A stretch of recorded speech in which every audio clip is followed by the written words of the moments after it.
Olá, meus amados irmãos e minhas amadas irmãs em Cristo Jesus, que a paz do nosso Senhor Jesus Cristo esteja sobre a sua vida, sobre a sua casa e a sua família. A você, meu amado irmão e irmã que tem nos acompanhado sempre em nossos vídeos, eu sou o pastor Luiz Carlos de Paula. Eu queria estar convidando você a se inscrever no nosso canal, que você estivesse agora clicando nesse botãozinho vermelho logo abaixo do link e também estivesse clicando nesse sininho, todas as vezes que eu postasse um novo vídeo, você estivesse aí recebendo e também divulgando essas mensagens, compartilhando para amigos, para que eles pudessem aí ser alcançados aí pelo poder do nosso Senhor. Eu quero estar trazendo uma palavra para você nessa tarde, irmãos, uma palavra que veio no coração, em que nós temos vivido, nós como líderes, nós vivemos hoje um momento muito preocupante. Claro que em toda a história do cristianismo, nós sabemos que a igreja ela é muito afrontada, mas nós vivemos hoje, eu creio, os últimos dias da igreja na face da terra. E nós que cremos nisso, cremos na volta de Cristo, nós temos visto o quanto as coisas têm mudado, o quanto o cristianismo tem se tornado, vamos colocar uma porta larga, uma porta de facilidades, onde não há mais uma exigência da forma de adoradores, da forma da seleção de líderes, de pessoas que vão estar à frente de ministérios, à frente de lideranças.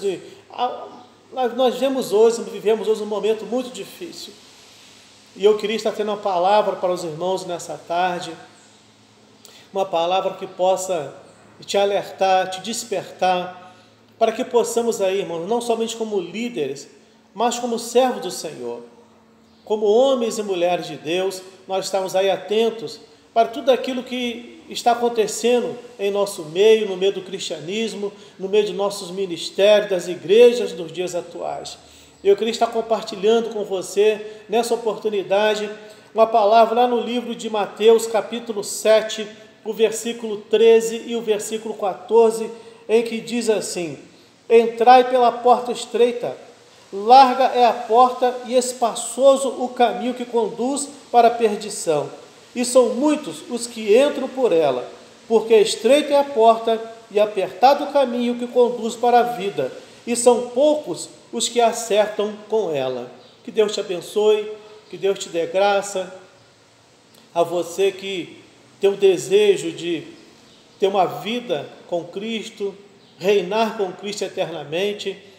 Nós sabemos que esse texto de Mateus, capítulo 7, ele se encerra, o sermão no monte de Cristo, ele inicia no capítulo 5, e Cristo ali, ele durante esses dois capítulos, o capítulo 5, o 6 e o 7, ele dá aqui esse sermão chamado sermão, e aqui ele está encerrando. É como se Cristo ele estivesse ensinado tudo, como ali em Mateus capítulo 5, em que ele fala sobre as bem-aventuranças, e ele vem desenvolvendo, falando o que é o que nós somos, sal da terra, luz do mundo, e vem nos ensinando tudo isso. E como aqui ele chegasse nesse capítulo 7, ele dissesse: entrai pela porta estreita.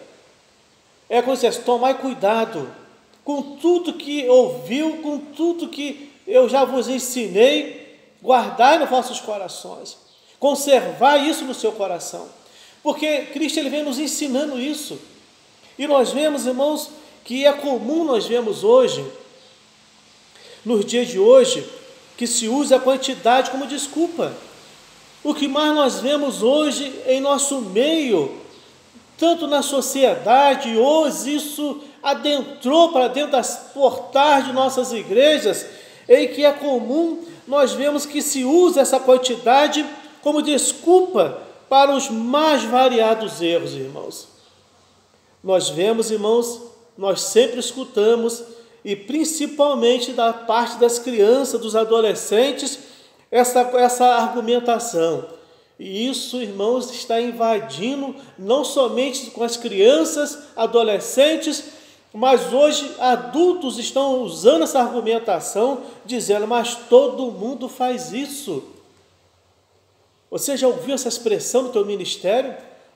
Você já viu pessoas maduras, irmãos, cristãos, vamos colocar cristãos já velhos, mas todo mundo faz isso, pastor, não tem problema. Irmãos, é o que mais nós ouvimos hoje, é essa argumentação em nossos ministérios, em nossas igrejas, em nossos cultos. E nós temos que tomar muito cuidado da forma que nós nos dirigimos, nós nos comunicamos com essas pessoas que usam esse tipo de argumentação, porque são pessoas que já têm a sua mente formada, a sua resposta já bem elaborada em tudo que você fala. E eu queria estar falando nesse assunto, um assunto que talvez para muitos não gostam, que fala sobre o santo e o profano. Irmãos, a igreja, ela precisa haver um chamado divisor de águas. Nós sabemos que a igreja e o mundo, irmãos, entende bem, nós vivemos em uma linha, chamada uma linha muito tênue, em que, se você não vigiar, você acaba trazendo as práticas do mundo, se envolvendo com as práticas do mundo, porque as coisas do mundo, ela faz bem para a tua carne, e a pessoa só vai sentir que ela está agradando ao mundo se ela estiver sensível ao Espírito Santo, à voz do Espírito Santo.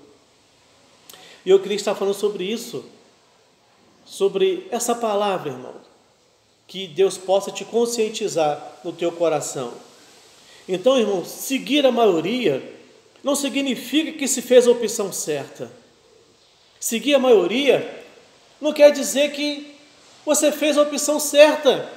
Jesus disse que o espaçoso caminho que conduz à perdição, e que é grande o número dos que o escolhem. Ele afirma que é minoria os que acertam com a porta estreita. Uma vez me foi feita uma pergunta, para você que é líder, para você que é pastor, pastora, missionária. Uma vez um jovem me fez uma pergunta, dizendo: pastor, o senhor acha que vai se salvar muito mais gente ou vai se perder muito mais pessoas? Olha, é uma pergunta difícil de responder. Difícil de responder porque nós olhamos para a palavra, a gente vê que muitos vão se perder, irmãos. Muitas pessoas vão perder sua salvação. Mas sabemos que muitos vão ser salvos. Esse texto aqui, se você olhar para ele diz que ele já te dá até uma resposta. E eu dei essa resposta para esse jovem, ele ficou meio assustado, quando eu disse que eu acreditava que ia se perder muito mais pessoas do que se ganhar muito mais almas para o reino da glória. Porque a Bíblia fala que o inimigo, irmãos, Satanás, ele está ao nosso derredor buscando a quem possa tragar. E quando a gente ouve essa palavra que diz que ele está ao nosso redor buscando a quem possa tragar, parece que ele quer devorar, destruir a pessoa, mas não. Quando fala que ele está ao nosso redor, ao nosso derredor, melhor dizendo, buscando a quem ele possa tragar para os seus caminhos, tragar para os seus conceitos, tragar para as suas vontades, para as suas luxúrias, tragar para aquilo em que te afasta completamente das ordenanças do Senhor, do amor de Cristo, das obras de Cristo, da prática de um verdadeiro cristianismo, de seguir a verdadeira palavra do Senhor.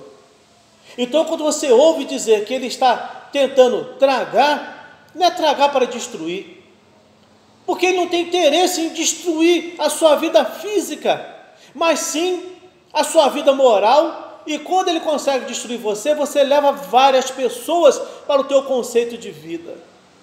Temos visto isso, essa influência maligna, enganosa, mentirosa, dentro das áreas sociais, invadindo os portais de nossas igrejas do cristianismo.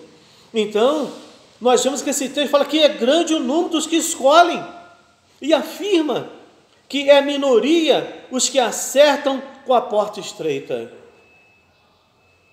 A porta estreita é uma porta de compromisso, é uma porta de certas renúncias, exigências, para uma vida com Cristo Jesus. A preocupação com a quantidade não se restringe a esse exemplo. Pelo contrário, o que move o mundo atual são os números. E o pior, meus irmãos, pasme você, que isso chegou à igreja, essa ordem de mover o mundo, e esses números, eles invadiram a igreja. Hoje o conceito, irmãos, de um cristianismo poderoso, de um cristianismo bem-sucedido, aprovado por Deus, é uma igreja bem-sucedida, é uma igreja onde as pessoas não passam dificuldade, onde a liderança vive de uma forma luxuosa, onde não tem pessoas desempregadas, pessoas doentes. Eu queria saber qual igreja que não tem ninguém doente, que não existe ninguém desempregado. Mas essa é a visão que tem sido passada. Hoje, o que nós vemos hoje, não é a pregação, o crescimento do Evangelho. Nós vemos hoje o crescimento de pirâmides dentro das igrejas, dentro do cristianismo, onde o cabeça não é mais Cristo, o cabeça é o líder, em que ele tem que ser bem sucedido, ele tem que ser bem rico, para que as pessoas que estão em volta dele, abaixo dele, possam ver nele um exemplo de pessoa que é bem sucedida e se espelhar nele, e não se espelhar em Cristo para meio de salvação. Então essa ordem, essa como uma ordem numérica, né, o que tem movido o mundo, que essa área numérica, de números, isso tem invadido as igrejas. Uma igreja tem que estar superlotada para que ela seja uma igreja que é aprovada por Deus. Enquanto que o conceito de Deus não é esse. Enquanto que ele fala que uma alma vale muito mais que o mundo inteiro. Diz que adianta ter o mundo inteiro, mas não tem a salvação. De que adianta ter um templo, uma igreja superlotado, se não tem a presença de Cristo, onde quem rege, quem domina é o homem, não é Cristo. Nada é consultado ao Espírito Santo, porque não precisa.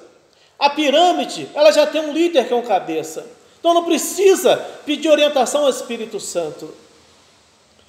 Então, para se ter um volume grande de membros, muitas congregações, meus irmãos, não se preocupam com que esses assumam um compromisso sério com o Evangelho. Olha o compromisso, olha o grande perigo, que para se ter um volume grande de membros, muitas congregações, muitas denominações, muitos líderes não se preocupam com que esses assumam um compromisso sério com o Evangelho. A casa de Deus deve estar com as portas abertas para receber qualquer tipo de pessoa. Não pode haver acepção de pessoa, meus irmãos. O cristianismo não pode ter acepção de pessoas. Nós não fazemos acepção de pessoas.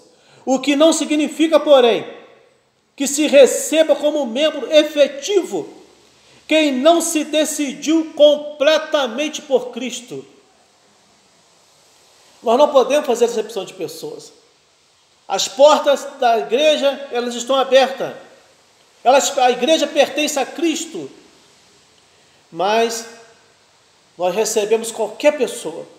Ela pode entrar nos templos, na igreja, nos cultos, da maneira que tiver, da forma que ela vier. Mas ela não pode continuar da forma que ela entrar, irmãos. Ela tem que ser transformada pelo poder do Espírito Santo, pelo poder da palavra que é pregada. Então, isso é importante. Que não significa que a pessoa tem que você receba a pessoa e ela não se decidiu por Cristo completamente. Ela tem que se decidir. O culto é para isso. É para que a pessoa ela tome essa decisão, ela seja transformada pelo poder do Senhor. Ela vem do jeito que ela vier, da forma que ela tiver, seja vestida, seja de uma forma moral ou imoral, ela entra pelos nossos tempos, de qualquer maneira. seja com roupa decente, com roupa indecente. Você não pode proibir que as pessoas entrem no seu templo, na sua igreja, que estejam com roupa decente ou indecente. Mas essas pessoas, elas não podem continuar da forma que elas entram. Teriam que ser transformadas pelo poder de Deus. Você vê um exemplo quando as prostitutas se convertiam na época de Paulo. Elas iam da forma que elas andavam, vestidas como uma prostituta, cabelo cortado como uma prostituta. Mas quando elas se convertiam, não tinham como ela mudar o seu estilo de penteado. Então o que foi feito? Elas passaram, foi colocado que elas usassem véu, até que os seus cabelos crescessem novamente, seu cabelo crescesse novamente, para que elas pudessem andar com dignidade, serem reconhecidas como mulheres dignas. Então as pessoas, elas podem vir e da forma que elas estiverem. Se é qualquer tipo de pessoa rejeitada pela sociedade, ela entra pelos portais de nossas igrejas, de nossos templos. Mas dentro dos templos, elas têm que ter um encontro real com a palavra que é verdadeira. Elas têm que mudar. A palavra de Deus em Jeremias capítulo 15, versículo 19 ao versículo 21, ele diz assim, olha: portanto assim diz o Senhor, se tu voltares, então te trarei, e estarás diante de mim, estarás diante da minha face, e se te apartares, o precioso do vil será como a minha boca. Torne-se eles para ti, mas não volte tu para eles. E eu te porei contra este povo, como forte muro de bronze, e pelejarão contra ti, mas não prevalecerão contra ti, porque eu sou contigo para te guardar, para te livrar deles, diz o Senhor. E arrebatar-te-ei da mão dos malignos, livrar-te-ei da mão dos fortes. Diz Jeremias capítulo 15, versículo 19 e 21, em que, segundo essa palavra de Deus a Jeremias, o pecado daquele povo era a mistura que faziam das coisas do Senhor com a das trevas. Na época de Jeremias já existia essa mistura do chamado precioso com o vil. E hoje nós temos visto isso acontecerem dentro de algumas denominações, de algumas igrejas e dentro do nosso cristianismo, irmão. Essa mistura, onde nós vemos alguns cultos que parecem mais rituais, irmãos. Mais alguns rituais, coisas que nós vemos em alguns outros tipos de religiões que praticam. As pessoas estão trazendo isso para dentro do cristianismo. Cristo não precisou usar nada disso, ele disse que ele era a palavra, a verdade. Nós não precisamos estar usando esses tipos, irmão, de práticas de outras religiões que eles usam para usarem disfarçadamente um misticismo dentro das igrejas, para poder, irmãos, estar orando por uma pessoa, curando o enfermo, libertando o oprimido. Eu não preciso fazer isso. Mas isso, irmãos, isso traz público. Sabia? Isso traz público.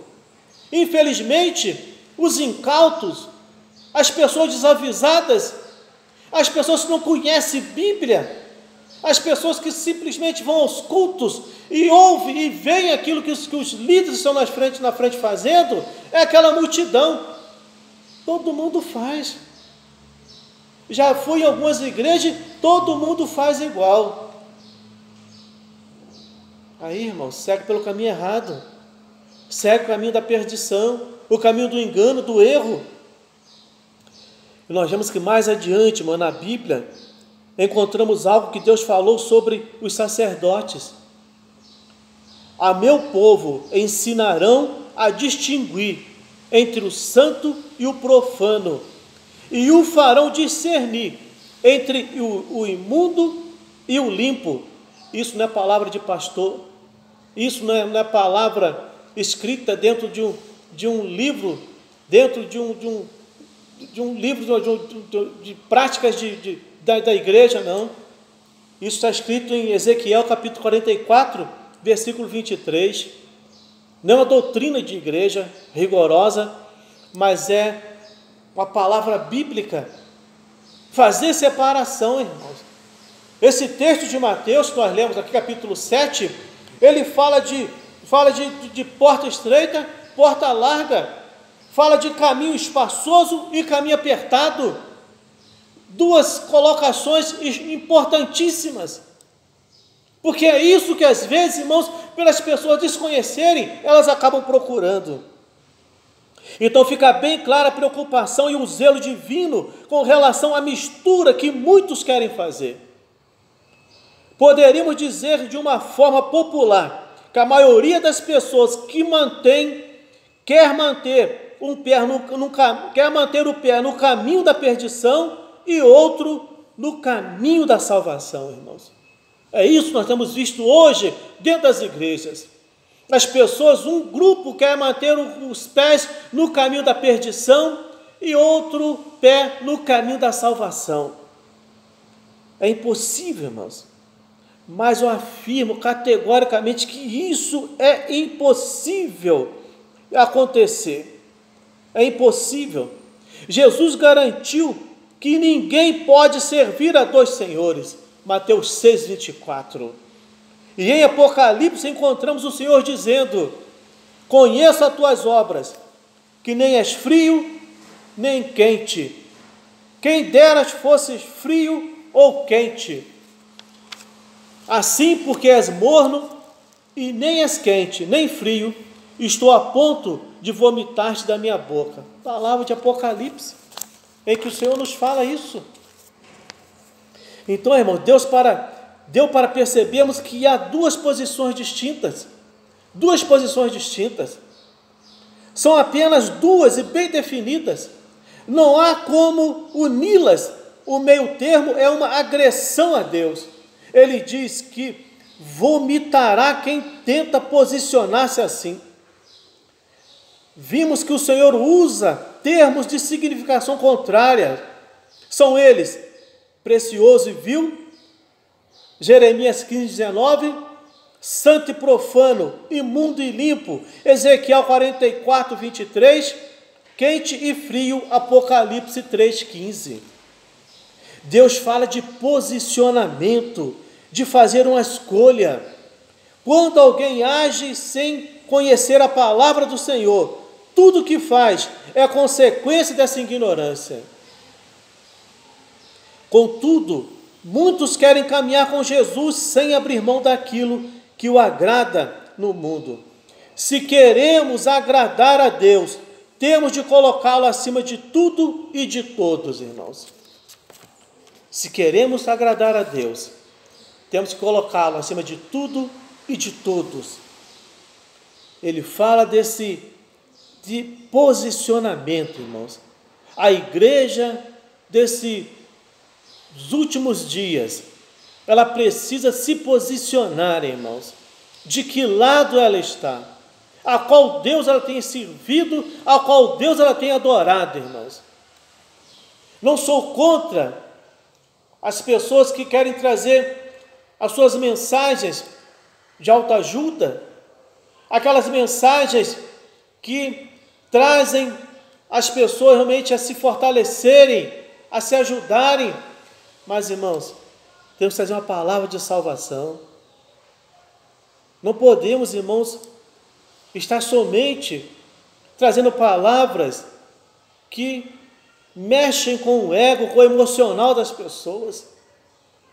A Bíblia, a palavra, ela foi enviada para transformar almas para o reino da glória, preparar vidas para Cristo. A Bíblia ela foi escrita para isso, irmãos. Ela foi deixada para nós ensinarmos. E nós como líderes, você como líder, você como membro de igreja, você que deseja ser um pregador da palavra do Senhor, uma pregadora da palavra de Deus, um mensageiro do Senhor, uma mensageira do Senhor, precisa confiar naquilo que está escrito aqui e saber que nós vamos dar conta de tudo que nós praticamos contrário a essa palavra, tudo aquilo que eu falo ao contrário, tudo aquilo que eu tiro e coloco algo que vem de mim, para poder, talvez, trazer um caminho mais largo, mais espaçoso, uma porta de facilidades, olha, eu vou ter que dar conta naquele dia. Porque a palavra de Deus, essa mesma palavra, em Apocalipse, ela diz que vai se abrir o livro dos livros. Esse livro dos livros é o livro das obras. E eu vou ter que dar conta de tudo que eu falei. E vai se abrir o livro da salvação, irmãos, onde o meu nome tem que estar escrito lá. Mas não basta somente o meu nome estar escrito lá para a salvação. Eu vou ter que dar conta de tudo aquilo que eu fiz, daquilo que eu deixei de fazer, daquilo que eu acrescentei. Então que você possa orar a Deus, buscar de Deus o discernimento nessa palavra, separar o precioso do vil. Não estou dizendo para você excluir. Quem sabe você talvez até sair de algum ciclo de amizade, não. Talvez Deus te queira você fazer a diferença. Para você ser aquela pessoa que você possa exalar a essência de Cristo, o amor de Cristo, a unção de Cristo naquele lugar. Por isso Ele está permitindo que você fique ali. Mas você não pode, entende bem, meu amado irmão, minha amada irmã, você não pode se permitir a ser contagiada por aquilo que está ao redor, que é negativo. Então, que Deus possa te abençoar, que Ele possa te dar graça, que Ele possa te dar a vitória sobre a sua vida, que o Espírito Santo, Ele possa te conscientizar de ser um verdadeiro adorador, uma verdadeira adoradora em Cristo Jesus. Soberano Deus, eterno Pai, te agradeço por essa palavra, meu Deus, que é santa, que é viva, que é eficaz. Essa palavra que ela se compraz para aquilo que ela é enviada, meu Deus eterno. Eu te agradeço por essa palavra no meu coração, meu Deus, por tu me separar esses anos todos que eu te sirvo, meu Deus, e fazer com que eu te exalte através da tua palavra.